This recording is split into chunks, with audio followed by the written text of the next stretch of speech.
Hi everyone, welcome back to my channel. तो आज मैं आप लोगों को केयर मैनेजमेंट इवेंट्स के बारे में बताऊंगी। ये इवेंट बेसिकली एक कैटेगरी है सेंटिनल इवेंट्स की। अब सारी डिटेल्स जो है हम आगे डिस्कस करेंगे कि कैसे सेंटिनल इवेंट्स के अंडर आते हैं और इन इवेंट्स के अंडर कौन से ऐसे टाइप्स हैं जिनको आप अपने हॉस्पिटल में आइडेंटिफाई करेंगे। तो वीडियो शुरू करने से पहले मैं आपसे रिक्वेस्ट करना चाहती हूँ, मेरे चैनल पे मेंबरशिप चल रही है। अगर आप मेरे चैनल के कंटेंट को सपोर्ट करना चाहते हैं तो ज्वाइन बटन पे क्लिक करके कर सकते हैं, या फिर इस वीडियो के नीचे थैंक्स बटन आ रहा होगा, आप उसके थ्रू कर सकते हैं। या अगर आप NABH FAQs को पढ़ना चाहते हैं तो QM लर्निंग मेंबरशिप ले सकते हैं। तो चलिए आज की वीडियो जो है वो शुरू करते हैं। तो गाइस, थोड़ा सा हम सेंटिनल इवेंट्स के बारे में जान लेते हैं, तभी हम केयर मैनेजमेंट इवेंट्स के बारे में जानेंगे।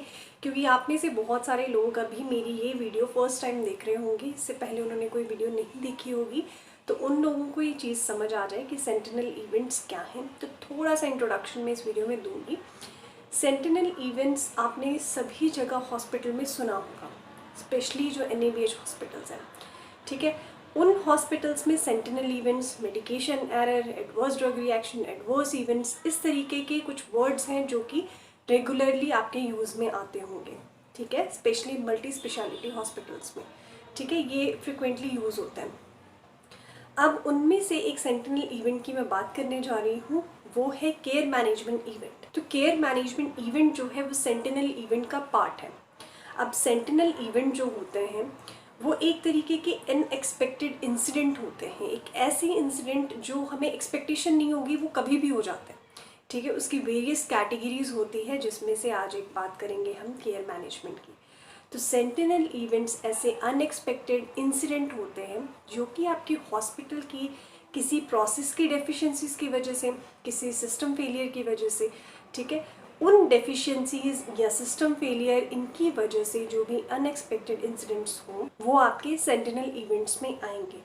अब सेंटिनल इवेंट्स को आप कैसे कंसिडर करेंगे, ये तो आप सोच रहे होंगे नॉर्मल सी चीज़ है, कोई भी अनएक्सपेक्टेड इंसिडेंट हमारा सेंटिनल इवेंट्स बन सकता है। बट सेंटिनल इवेंट्स बनने के लिए इसमें कुछ चीज़ें हैं, वो हैं अगर इन इंसिडेंट्स की वजह से पेशेंट की डेथ हो जाए या फिर उनके किसी फंक्शंस का लॉस होना। अब फंक्शंस का लॉस होना वो किसी भी सेंस में हो सकता है, ठीक है, सेंसरी हो सकता है, मोटर हो सकता है और साइकोलॉजिकल हो सकता है। वो किसी भी वे में जो है आपका नुकसान करेगा, ठीक है। ऐसे इवेंट्स, ऐसे अनएक्सपेक्टेड इंसिडेंट्स को हम सेंटिनल इवेंट्स बोलते हैं, जिसमें पेशेंट की डेथ हो जाए या फिर किसी फंक्शन का लॉस, ठीक है, इंड्यूरिंग लॉस ऑफ फंक्शन इनको बोलते हैं। तो बेसिकली सेंटिनल इवेंट्स जो है बहुत टाइप्स के होते हैं, ये मैं एक्सप्लेन कर चुकी हूँ अपनी वीडियो में। आपको वो मैं आई बटन में वीडियो डाल दूंगी जिसमें मैंने बताया है कि कौन कौन से टाइप्स हैं। फिर भी थोड़ा सा मैं यहाँ पे बता देती हूँ, जैसे कि आपके क्रिमिनल इवेंट्स हो गए या फिर आपके केयर मैनेजमेंट इवेंट्स हो गए। अब हर एक कैटेगरीज में कुछ कुछ जो है पॉइंट्स एक्सप्लेन किए गए हैं कि आप किस कैटेगरी के अंदर कैसे टाइप्स के इवेंट्स को डालेंगे, ठीक है। क्योंकि सेंटिनल इवेंट्स जो है ऐसे इवेंट हैं जो बार बार रिपीट होते रहते हैं, बट हमें समझ नहीं आता है कि हम उनको किस कैटेगरी में डालें, ठीक है। अब जैसे कि एक छोटा सा मैं आपको एग्जांपल देती हूँ, मेडिकेशन एरर भी आपके सेंटिनल इवेंट्स में आते हैं। अब आपको जान के शौक होगा कि मेडिकेशन एरर हमारे सेंटिनल इवेंट्स में कैसे आ जाएंगे, वो मैं आपको आगे एक्सप्लेन करूंगी। बट आप खुद सोचिए कि आपके मेडिकेशन एरर जो है वो सेंटिनल इवेंट्स कैसे बन सकते हैं, क्योंकि अभी जस्ट मैंने आपको डेफिनेशन बताई है। आप थोड़ा सा कंसंट्रेट करें, तब तक हम आगे बढ़ जाएंगे। बट आप थोड़ा सा कंसंट्रेट करें, सोचें कि मेडिकेशन एरर जो है हमारे सेंटिनल इवेंट्स कैसे बन सकते हैं। आप तब तक सोचिए। अभी हम बात कर लेते हैं कुछ ऐसे पॉइंट्स की जो केयर मैनेजमेंट इवेंट्स के अंडर आएंगे। तो आप लोगों के हॉस्पिटल में ब्लड बैंक्स होंगे। आप में से बहुत सारे लोग ऐसे होंगे जो लैब से रिलेटेड होंगे और मेरी वीडियो को देख रहे होंगे। आप लोग जो स्पेशली लैब के हैं वो ब्लड बैंक में जो काम करते हैं, सॉरी लैब में नहीं, ब्लड बैंक में जो काम करते हैं वो क्रॉस मैचिंग करते हैं ब्लड्स की। क्रॉस मैचिंग का हमारा मतलब, मकसद ही यही होता है कि पेशेंट को जो है वो गलत ब्लड ना चला जाए, ठीक है। आप एक बार क्रॉस मैच कर लेंगे, क्रॉस मैचिंग करने के बाद मीन स्लिप से क्रॉस मैच कर लेंगे, उसके बाद ब्लड बैंक से जो ब्लड बैग है वो सीधा आपका जाता है जहाँ पे जिस पर्सन को वो ब्लड लगना है उस डिपार्टमेंट में जाएगा, ठीक है। अब यहाँ पे मैं टोटल प्रोसेस नहीं बता रही हूँ कि कैसे आप रिक्विजिशन करेंगे, ये है वो है, मैं यहाँ पे कोई प्रोसेस नहीं बता रही हूँ। जस्ट मेरा मकसद जो है ये बताने का, वो मैं केयर मैनेजमेंट इवेंट के दौरान आपको बताऊँगी कि क्या चीज़ है, ठीक है। तो आपने ऊपर भेज दिया ब्लड, अब ब्लड को वहाँ पे भी वेरीफाई किया जाता है, एक फॉर्म लगता है आपकी फाइल में, ठीक है, उसके स्टिकर जो है उतार के फाइल में लगता है। वहाँ भी आप चेकिंग करते हैं कि उस पेशेंट को जो है सही ब्लड जा रहा है कि नहीं, उसके पेशेंट के आइडेंटिफायर के थ्रू। अब यहाँ पे ये चीज़ें इसलिए होती हैं, डबल वेरिफिकेशन इसलिए की जाती है कि पेशेंट को गलत ब्लड ना चला जाए।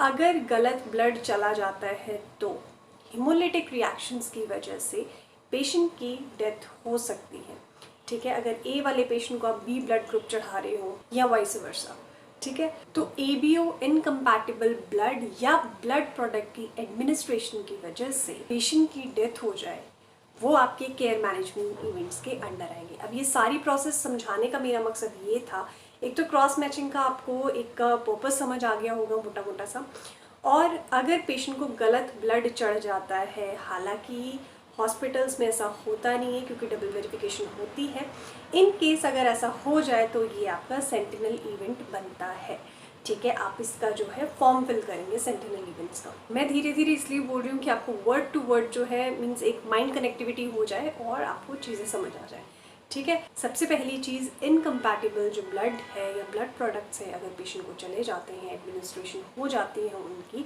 और हिमोलिटिक रिएक्शंस की वजह से उनकी डेथ हो जाए, तो वो आपके केयर मैनेजमेंट सेंटिनल इवेंट्स के अंदर आएंगे। अब तक तो आप लोगों को आंसर भी मिल गया होगा कि मेडिकेशन एरर हमारा कैसे बन सकता है सेंटिनल इवेंट्स। चलो उसकी बात हम बाद में करते हैं। अब हम बात करते हैं सेकंड पॉइंट की। अब देखिए, जो गायनेकोलॉजी के डिपार्टमेंट है वहाँ पे ये आपका केयर मैनेजमेंट इवेंट जो है टाइप, ये वाला टाइप जो है वो आपका इसके अंडर आएगा, इस डिपार्टमेंट के अंडर आएगा, ठीक है। अभी कैसे आएगा, एक लो रिस्क प्रेगनेंसीज होती हैं, एक हाई रिस्क प्रेगनेंसीज होती हैं। हाई रिस्क में तो देखो नाम से ही पता चल रहा है हाई रिस्क प्रेगनेंसी है, ठीक है। लो रिस्क में अगर मेटरनल डेथ हो जाए या फिर लेबर के टाइम में इतनी ज़्यादा प्रॉब्लम आ जाए कि मदर को बचाना मुश्किल हो जाए, ठीक है, कुछ इस तरीके की सिचुएशन क्रिएट हो जाए लो रिस्क प्रेगनेंसीज में, मेटरनल डेथ या फिर कोई सीरियस डिसेबिलिटी, ठीक है, तो ये जो इवेंट हैं वो आपके आएंगे केयर मैनेजमेंट इवेंट के अंदर। ये आपके सेंटिनल इवेंट्स बनेंगे, low risk pregnancies, maternal death या फिर सीरियस डिसेबिलिटी मदर को। अब जो थर्ड है हमारा मेडिकेशन एरर। अब मेडिकेशन एरर जो है हॉस्पिटल के हर एक स्टेप पे होता है, जैसे कि रॉन्ग डोज चले जाना, रॉन्ग रूट से डोज चले जाना, ठीक है, या फिर ओमिशन एरर, ट्रांसक्रिप्शन एरर, या फिर डोज प्रिपरेशन एरर, ठीक है। हर स्टेप पे जो है मेडिकेशन एरर की चांसेस हो सकते हैं। तो मेडिकेशन एरर, अब ध्यान से सुनना, मेडिकेशन एरर जिससे पेशेंट की डेथ हो जाए, ठीक है, पेशेंट को सीरियस हार्म हो, तो वो मेडिकेशन एरर जो है वो आप कंसिडर करेंगे सेंटिनल इवेंट्स में। हालांकि मेडिकेशन एरर जो है वो होते हैं, ठीक है, उसके बहुत सारे टाइप्स हैं, जैसे कि अभी मैंने बताया wrong route, wrong dose, wrong frequencies, तो ये इस तरीके के इसके टाइप्स हैं। बट ये नॉर्मली हो रहे हैं तो ये सेंटिनल इवेंट्स में कवर नहीं किए जाएंगे। ऐसा नहीं है कि मेरी वीडियो देख के आप सारे मेडिकेशन एरर जो है सेंटिनल इवेंट्स में डाल दें, नहीं। मेडिकेशन एरर जिससे पेशेंट की डेथ हो जाए या फिर बहुत सीरियस हार्म हो जाए जो कि कभी रिकवर ना हो सके, ठीक है, तो वो आप मेडिकेशन एरर को अपने सेंटिनल इवेंट्स में कंसिडर करेंगे, अपने केयर मैनेजमेंट सेंटिनल इवेंट्स में आप इसको इस कैटेगरी के अंदर डालेंगे। तो आई नो आप लोगों में से बहुत सारे लोगों ने सोच लिया होना है, बहुत इंटेलिजेंट लोग हो आप लोगों ने सोच लिया होना है कि मेडिकेशन एरर सेंटिनल इवेंट्स कैसे बन सकता है। तो गाइज आज के लिए बस इतना ही। उम्मीद करती हूँ आज का टॉपिक आपको इन्फॉर्मेटिव लगा होगा। अगर इन्फॉर्मेटिव लगा है तो एक लाइक ज़रूर कर दें और शेयर करें इस वीडियो को, और सब्सक्राइब करें मेरे चैनल को। और शेयर मेरी इस वीडियो को नहीं, सारी वीडियोस को आप शेयर कर सकते हैं सूटेबल ऑडियंस के साथ, और सब्सक्राइब करें मेरे चैनल को, क्योंकि इस तरीके की जेन्युइन वीडियोस जो हैं आपको इस चैनल के थ्रू ही मिलेंगी। मैं आपको हर एक चीज़ बताऊंगी हेल्थ केयर की, नॉट ओनली NABH, NABL, कोई भी एक्रेडिटेशन हो या क्या सिस्टम होता है हेल्थ केयर का, कोई न्यू स्कीम होती है, मैं हर चीज़ आपको बताऊंगी, पेशेंट रिलेटेड भी और स्टाफ रिलेटेड भी। चैनल को सब्सक्राइब किए बिना मत जाना, नोटिफिकेशन बेल आइकन ज़रूर दबाएं, और thank you for your love and support. आप लोग मेरे चैनल की मेंबरशिप ले रहे हैं, अभी थोड़ा सा टाइम नहीं लग रहा है कि मैं आप लोगों को एक तरीके से एड्रेस कर सकूं कम्युनिटी पोस्ट में, बट डेफिनेटली मैं जब भी देखती हूँ मैं एड्रेस ज़रूर करती हूँ। So thank you so much for your love and support. मैं मिलती हूँ आपसे नेक्स्ट वीडियो में। Till then bye bye, take care and stay safe.